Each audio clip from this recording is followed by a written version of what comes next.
Hello students, last lecture में हमने इस चैप्टर के कुछ क्वेश्चन डिस्कस किए थे। आज और वैसे ही क्वेश्चन अपन डिस्कस करेंगे।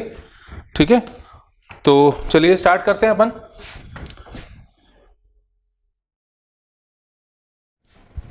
क्वेश्चन है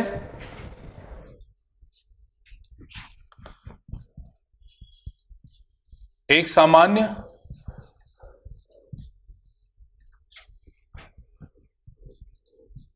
भ्रूण कोश में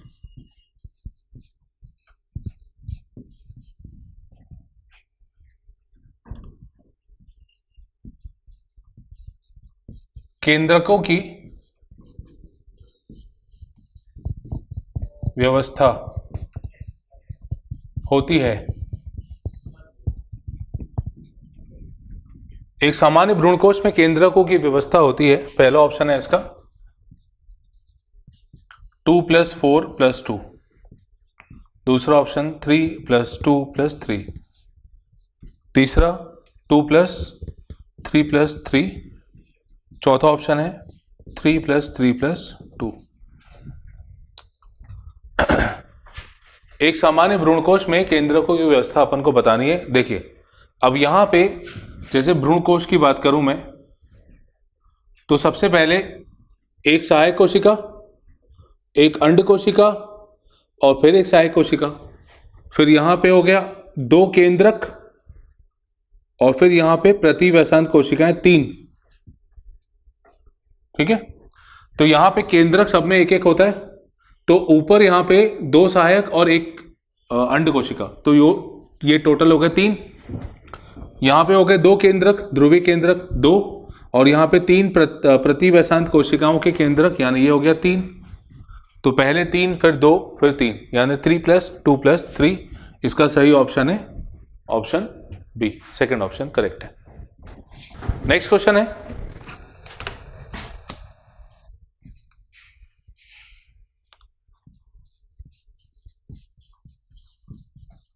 एक बीजपत्री पादप में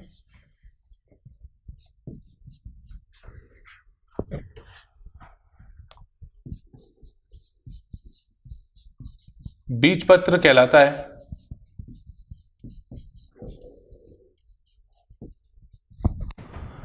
देखिए, यहां पे एक बीजपत्री पादप में बीजपत्र का नाम बताना है अपन को, वो क्या कहलाता है। पर यहां पे एक बात मैं जरूर बताऊंगा कि एक बीजपत्री पादप तो यहां पे लिखा हुआ है, एक बीजपत्री लिखा हुआ है, पर यहां पे इसका उदाहरण भी दे सकते थे। ठीक है, तो कंफ्यूज मत होइएगा। आपको ध्यान रखिएगा कि अपन को आंसर जो है वो सेम रहेगा, क्योंकि एक बीजपत्री में जो बीजपत्र का नाम होता है वो तो फिक्स होता है। पहला ऑप्शन है इसका प्रांकुरचोल। सेकंड ऑप्शन है स्कूटेलम। तीसरा ऑप्शन है बीजावरण। चौथा ऑप्शन है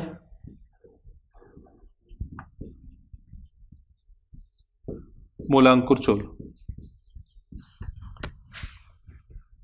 ठीक है, तो ये हमको अच्छे से पता है कि एक बीजपत्री पादप में जो बीजपत्र होता है उसको अपन क्या कहते हैं, स्कूटेलम कहते हैं।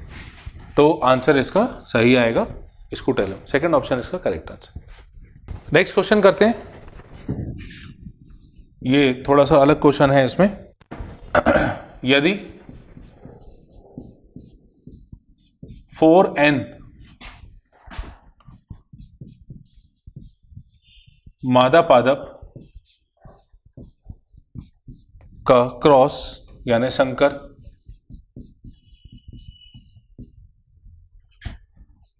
(4n)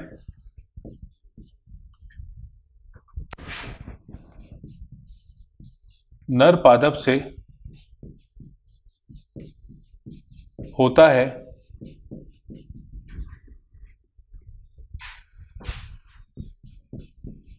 तो भ्रूणपोष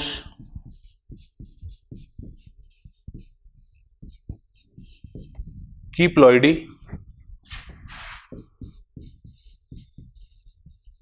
यानी एन क्या होगी। एन नहीं लिख रहा हूं यहां, कंफ्यूजन होगी नहीं तो क्या होगी। ठीक है,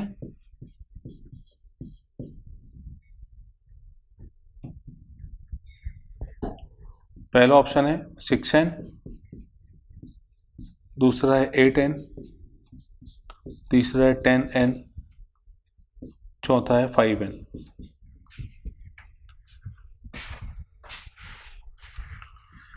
ठीक है, यदि 6n मादा पादप, अच्छा ये एक मिनट, ये 6n है, इसको आप 6 कर लीजिए। 4 का भी अपन निकाल सकते हैं, है ना, कुछ भी दिया हो पैटर्न, मतलब जो कॉन्सेप्ट होता है वो तो एक जैसा ही होता है। तो यहाँ पे 6n मादा पादप है और ये 4n नर पादप से संलयित होगा, तो भ्रूण पोष की प्लॉइडी क्या होगी? देखिए पहले अपन देखते हैं, जब मादा पादप द्विगुणित होता है, यहाँ पे भ्रूण पोष दिया है तो अपन सिर्फ ध्रुवीय केंद्रक को टारगेट करेंगे। जब ये द्विगुणित होता है तो इसमें 2 ध्रुवीय केंद्रक होते हैं। जब ये द्विगुणित होता है तो 2 ध्रुवीय केंद्रक होते हैं। अगर मान लीजिए ये 4 हो जाता तो ये कितना हो जाता? ये भी 4 ध्रुवीय केंद्रक हो जाते। अब ये 6n हो गया है तो 6 ध्रुवीय केंद्रक हो जाएंगे। सिंपल भाई, जिस संख्या में हम मादा युग्मक की प्लॉइडी निकाल रहे हैं उसी संख्या में वो आगे बढ़ता जाएगा ध्रुवीय केंद्रक उसका। ठीक है, तो अब हमें ये ध्यान रखना है कि 6n जो मादा पादप है उसमें ध्रुवीय केंद्रक कितने? टोटल 6। अब अपन आते हैं नर पादप पे, तो नर पादप जो दिया हुआ है वो 4n। देखिए सामान्य अवस्था में क्या होता है, नर पादप सामान्य अवस्था में द्विगुणित होता है और द्विगुणित में नर युग्मक कितने होते हैं? 2 नर युग्मक में एक नर युग्मक जो होता है वो अंड कोशिका से संलयित होता है और दूसरा ध्रुवीय केंद्रक से। ये संलयन की बात हो रही है। ठीक है, अब नर पादप को अपन ने यहां पे डबल कर दिया यानी 4n कर दिया तो नर युग्मक भी 4 हो जाएंगे। अब आधे आधे बढ़ जाएंगे, या अब 2 नर युग्मक अंड कोशिका से संलयित होंगे और 2 नर युग्मक ध्रुवीय केंद्रक से संलयित होंगे। होगा ऐसा? अपन ने पिछली क्लास में भी क्वेश्चन सॉल्व किए थे तो उनको इसी पैटर्न पे सॉल्व किया था अपन ने।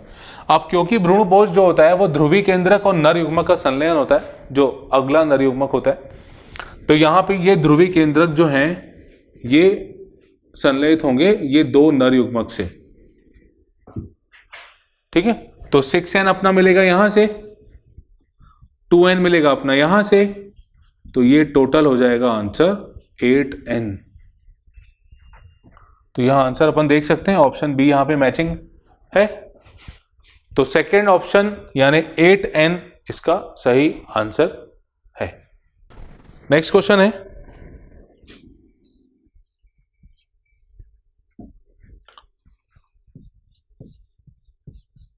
गुरु बीजाणु मात्र कोशिका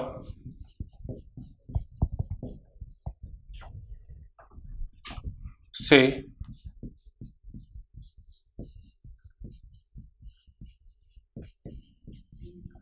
गुरु बीजाणु का निर्माण होता है।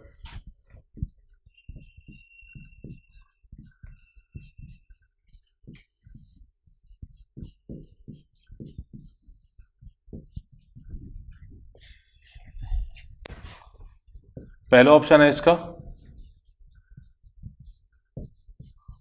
अर्धसूत्रण द्वारा, दूसरा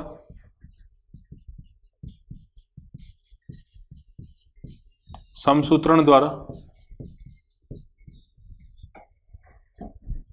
तीसरा मोटी भित्ति निर्माण द्वारा,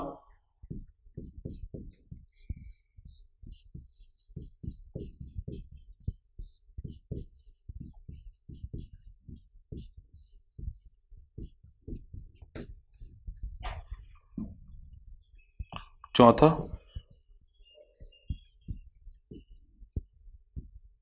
विभेदन द्वारा। गुरु बीजाणु मात्र कोशिका से गुरु बीजाणु का निर्माण होता है अर्धसूत्रण, समसूत्रण, मोटी भित्ति और विभेदन द्वारा। तो अपन जानते हैं गुरु बीजाणु मात्र कोशिका अर्धसूत्री विभाजन करने के बाद 4 गुरु बीजाणु में बताती है। हालांकि अधिकांश पादपों में 3 अपवासित हो जाते हैं, पर जो क्वेश्चन है उसका आंसर अपने हमारे सामने है कि गुरु बीजाणु मात्र कोशिका से गुरु बीजाणु का निर्माण कैसे होता है, तो आंसर आएगा इसका अर्धसूत्रण द्वारा। नेक्स्ट क्वेश्चन है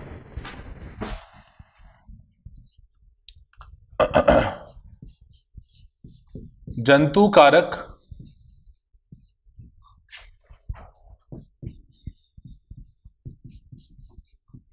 किसके परागण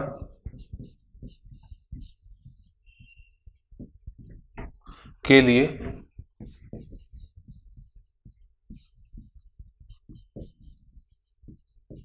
आवश्यक होते हैं?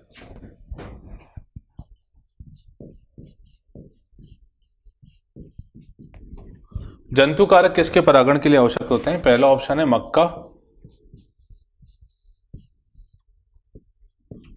सेकंड ऑप्शन है वेलिस्नेरिया,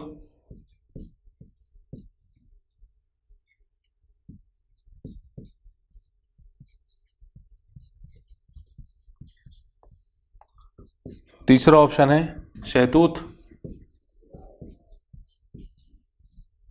चौथा ऑप्शन है कुकुम्बर मतलब खीरा। जंतु कारक किसके परागण के लिए आवश्यक है? देखिए यहाँ पे मक्का हो गया, वेलिस्नेरिया हो गया, शहतूत हो गया, ये ऐसे पादप हैं जिनके जो बहुत ज़्यादा रंगीन तो नहीं होते और मकरंद भी इनमें कम मात्रा में बनता है, पर जो खीरा होता है, जो ककड़ी, जो कुकुम्बर होता है, उसका जो पादप होता है वो रंगीन होता है ना, पुष्प जो होते हैं वो भी रंगीन होते हैं और इसमें मकरंद भी एक ठीक ठीक मात्रा में बनता है। तो जंतु जो होता है, जो खास करके मधुमक्खी है और उसी की मतलब मक्खी प्रजाति जो दूसरी हैं, वो इसकी तरफ आकर्षित होती हैं और परागण फिर उनके द्वारा होता है। तो सही ऑप्शन है इसका खीरा, कुकुम्बर। चलिए अगला क्वेश्चन है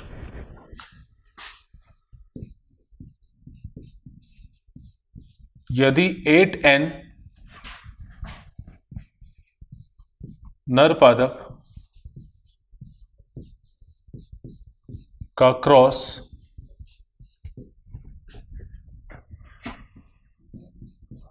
2N मादा पादप से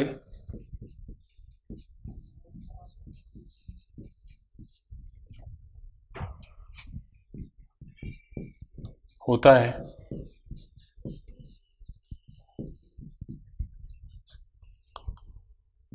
तो द्वितीय केंद्रक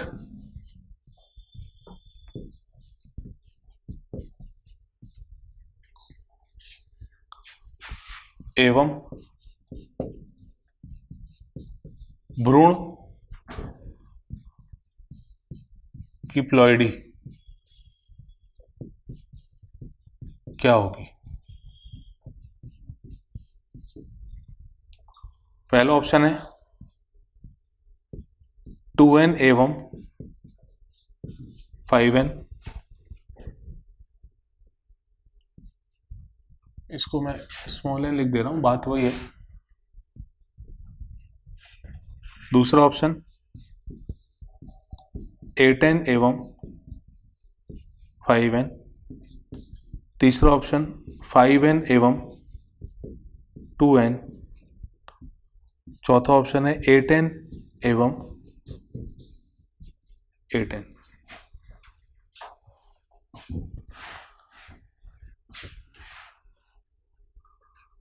देखिए क्वेश्चन में दिया हुआ है 8N नर पादप और 2N मादा पादप, है ना। तो द्वितीय केंद्रक एवं भ्रूण की प्लॉइडी अपन को निकालनी है। अब देखिए अपन यहाँ पे अभी तक अपन ने जो क्वेश्चन देखे थे, चाहे अभी चाहे इससे पहले, तो उसमें अधिकतर बार जो है पूछा गया है भ्रूण पोष के बारे में, भ्रूण पोष की प्लॉइडी क्या होगी, पर यहाँ पे थोड़ा सा चेंज हमको दिख रहा है। अब देखिए मैं यहाँ पे पहले नर पादप की बात करता हूँ, ठीक है। नॉर्मली क्या होता है, फिर से एक बार अपन बात करते हैं। नॉर्मली मेल प्लांट जो होता है वो डिप्लॉइड होता है, तो डिप्लॉइड जब होता है तो दो इसमें नर युग्मक होते हैं। दो नर युग्मक में एक संलयन जो होता है वो एक अंड कोशिका से होता है एक का, और दूसरे वाले का होता है ध्रुवी केंद्रक से। ये सामान्य अवस्था में। अब हमने क्या किया है, 8N कर दिया है नर युग्मक को। 8N मतलब ये 4 गुना बढ़ गया, है ना। तो ये भी 4 गुना बढ़ जाएगा, मतलब 8 नर युग्मक हो जाएंगे। और 8 नर युग्मक में आधे मतलब 4 ये अंड से संलेत होंगे और 4 ध्रुवी केंद्रक से संलेत होंगे। यहां तक तो क्लियर होगा, क्योंकि अभी तक अपन इसी तरह से क्वेश्चन सॉल्व कर रहे हैं, इसमें भी हम वही कॉन्सेप्ट लगा रहे हैं। तो 4 यहां पे अंड कोशिका से और 4 ध्रुवी केंद्रक से संलेत हो गए। तो हमारा जो अब मेन टारगेट है, हमें क्या बताना है, द्वितीयक केंद्रक और भ्रूण। तो द्वितीयक केंद्रक तो अपन को मादा पादप से मिलेगा और भ्रूण जो होगा वो संलयन से मिलेगा। तो पहले अगर भ्रूण की बात करें तो भ्रूण अंड कोशिका और शुक्राणु यानी नर युग्मक के संलयन से होगा। मतलब अंड कोशिका को बनाने वाले जो 4 यहाँ पे नर युग्मक हैं, एक तो अपन पहला ये चीज हमारे सामने आई, तो ये 4 नर युग्मक अंड कोशिका से संलयित होंगे। अब पहले अंड कोशिका की कितनी प्लॉइडी है ये निकालते हैं। देखो मादा पादप जो है ये सामान्य अवस्था में दी हुई है जैसे नॉर्मली होती है, यानी फीमेल प्लांट नॉर्मली 2n होता है और उस 2n में क्या होता है, एक अंड युग्मक होता है और दूसरा 2 ध्रुवी केंद्रक होते हैं। ये नॉर्मली अवस्था में होता है। अब ये नॉर्मल कंडीशन ही दी हुई है, 2n ही दिया हुआ है, मतलब एक अंड कोशिका होगी यहां पे। और भ्रूण कैसे बनता है, भ्रूण जब युग्मनज विकसित होता है तो भ्रूण बनता है। और युग्मनज कैसे बनेगा, संलयन से बनेगा। किसके, अंड कोशिका और नर युग्मक के। अंड कोशिका कितनी है, एक। नर युग्मक जो अंड कोशिका से संलयन होंगे 4, तो 4 ये और 1 ये, तो ये हो जाएगा 4n + n, यानी ये हो जाएगा 5n। तो ये युग्मनज बना और युग्मनज से फिर भ्रूण बनेगा, तो ये प्लॉइडी भ्रूण की होगी, यानी भ्रूण की प्लॉइडी आ गई 5n, है ना। और अब द्वितीय केंद्रक की बात होती है, तो द्वितीय केंद्रक मतलब ध्रुवी केंद्रक, सेकेंडरी न्यूक्लियस मतलब पोलर न्यूक्लियस, और ध्रुवी केंद्रक टोटल कितने होते हैं, 2। फीमेल में तो सामान्य अवस्था ही दी हुई है ना, तो ध्रुवी केंद्रक यहां पे 2 हैं, तो 2n ये हो जाएगा। तो ध्रुवी केंद्रक हो गया 2n और भ्रूण हो गया कितना, 5n। तो 2n और 5n अपन ऑप्शन में देख लेते हैं, पहला ऑप्शन इसका करेक्ट आंसर है। इस तरह से अपन इसको कैलकुलेट करते हैं। नेक्स्ट क्वेश्चन है,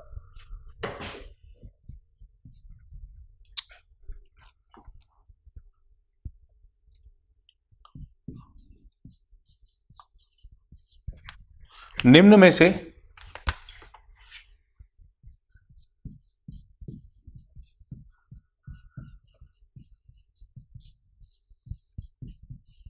किस पादप संरचना में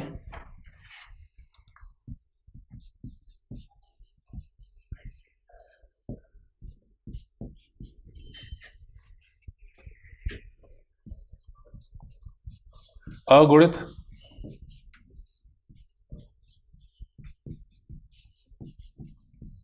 गुणसूत्र होते हैं।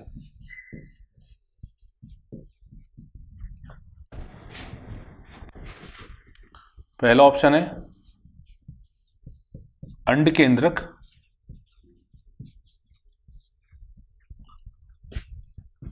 एवं द्वितीय केंद्रक।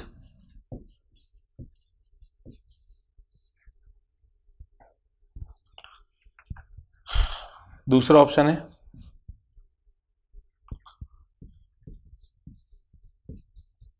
गुरु बीजाणु मात्र कोशिका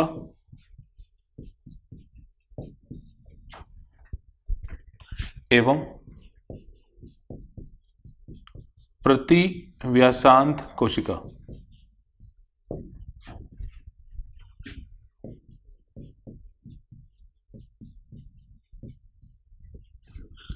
तीसरा ऑप्शन है अंड कोशिका एवं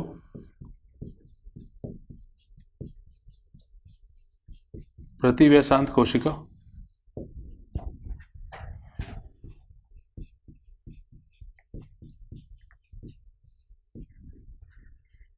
और फोर्थ ऑप्शन है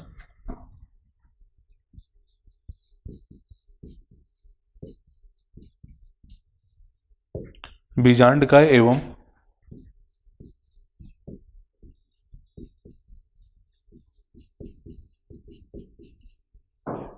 प्रतिव्यासांत कोशिका।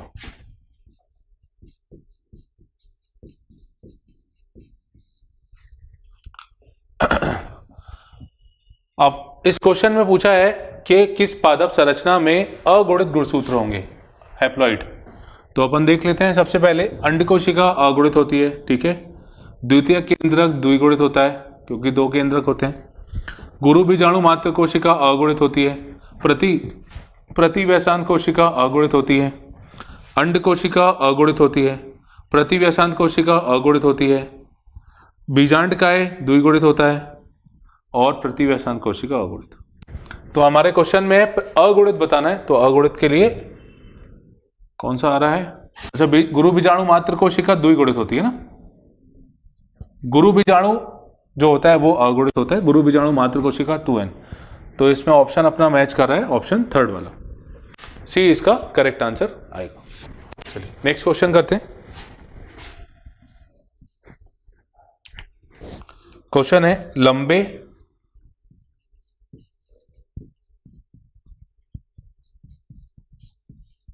धागे या डंठल समान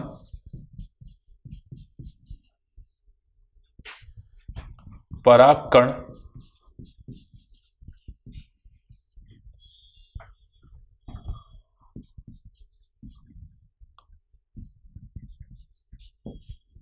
किसमें देखे जाते हैं?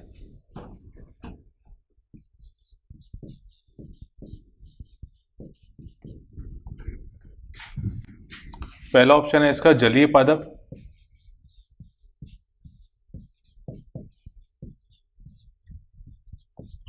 दूसरा ऑप्शन है वायु परागित घास। तीसरा ऑप्शन अनावृत बीजी पादप।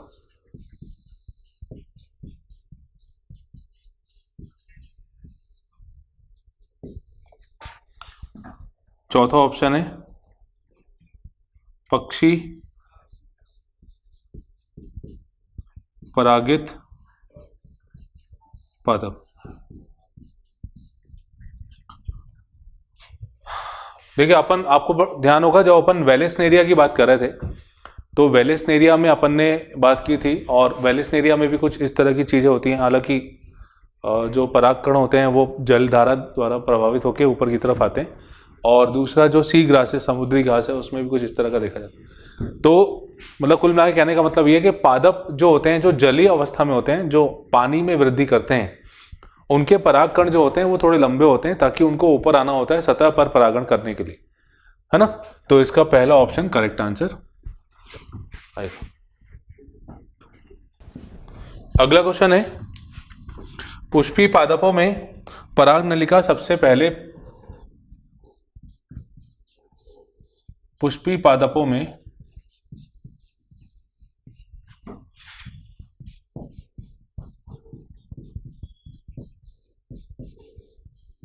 पराग नलिका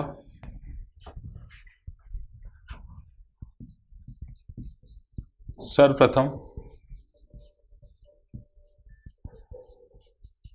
पहुंचती है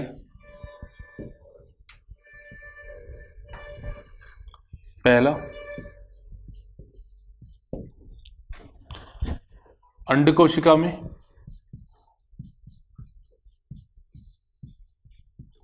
दूसरा ऑप्शन है इसका प्रतिव्यासांत कोशिका में,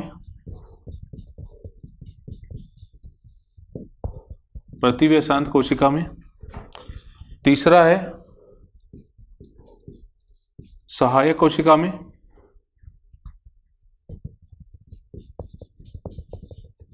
सहायक कोशिका में, और चौथा ऑप्शन है इसका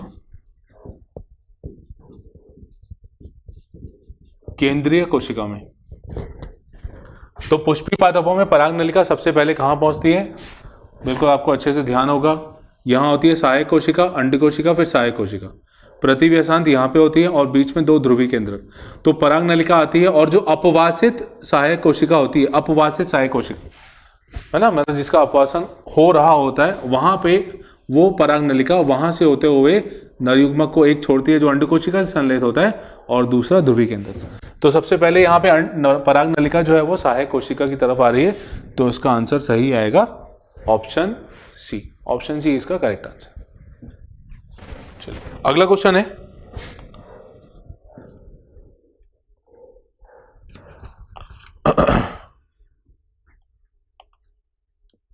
जो भ्रूणपोष होता है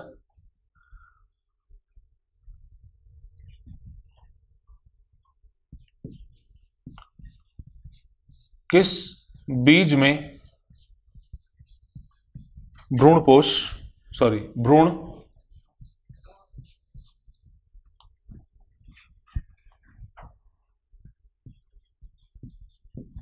पूरे भ्रूणपोष को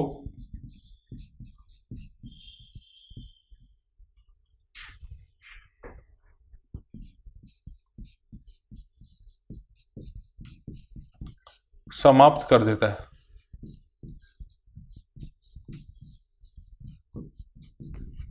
किस बीज में भ्रूण पूरे भ्रूणपोष को समाप्त कर देता है? पहला ऑप्शन है इसका मक्का,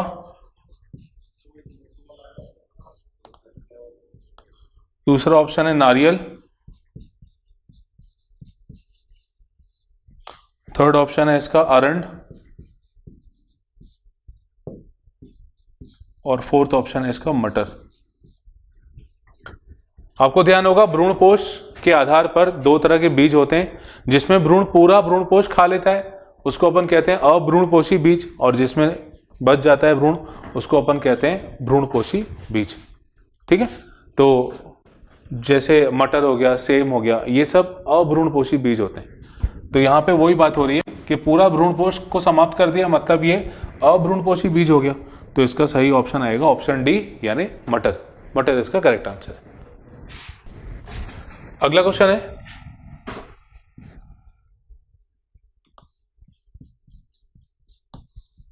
बहुभ्रूणता निम्न में से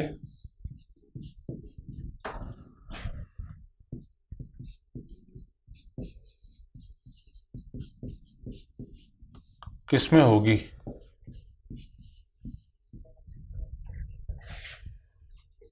पहला ऑप्शन है ब्रासिका, दूसरा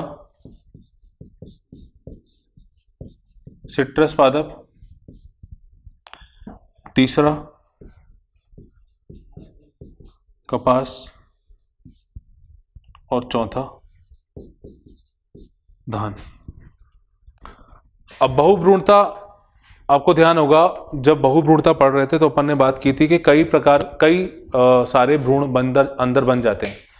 कई सारे भ्रूण का निर्माण, मतलब एक तो उसमें वास्तविक होता ही है, पर कुछ दूसरी संरचनाएं भी होती हैं जिनसे भ्रूण का निर्माण होने लगता है, उसको अपन बहुभ्रूणता कहते हैं। जिससे सबसे पहले ल्यूवनहॉक ने खोजा था, और मैंने उसमें दो नाम लिखाए थे, है ना, जो खट्टे पादप होते हैं, खास करके खट्टे पादप, जैसे नींबू हो गया, आम हो गया, इस तरह के पादपों में बहुभ्रूणता देखी जाती है। और ये जो खट्टे पादप होते हैं ये सिट्रस कुल को बिलोंग करते हैं, सिट्रस कैटेगरी के अंदर आते हैं, है ना। तो इसका सही ऑप्शन आएगा सिट्रस। सिट्रस में ये देखे जाते हैं। तो ये हमने कुछ क्वेश्चंस इस चैप्टर के किए, नीट लेवल के क्वेश्चंस अपन ने किए। जो मैंने क्वेश्चन अभी पिछली क्लास में और आज की क्लास में कराए हैं, ये मैक्सिमम क्वेश्चन जो है ये नीट में पूछे जा चुके हैं। ठीक है बेटा, पैटर्न इसी तरह से चलता है, क्वेश्चन इसी तरह से बनते हैं। अभी फिलहाल जो करंट पैटर्न चल रहा है तो उसके हिसाब से अपन ने क्वेश्चन ये डिस्कस किए हैं। तो आप लोग थ्योरी और अच्छे से स्ट्रॉन्ग करिए और फिर क्वेश्चन की प्रैक्टिस करिए। मिलते हैं नेक्स्ट क्लास में। Thank you.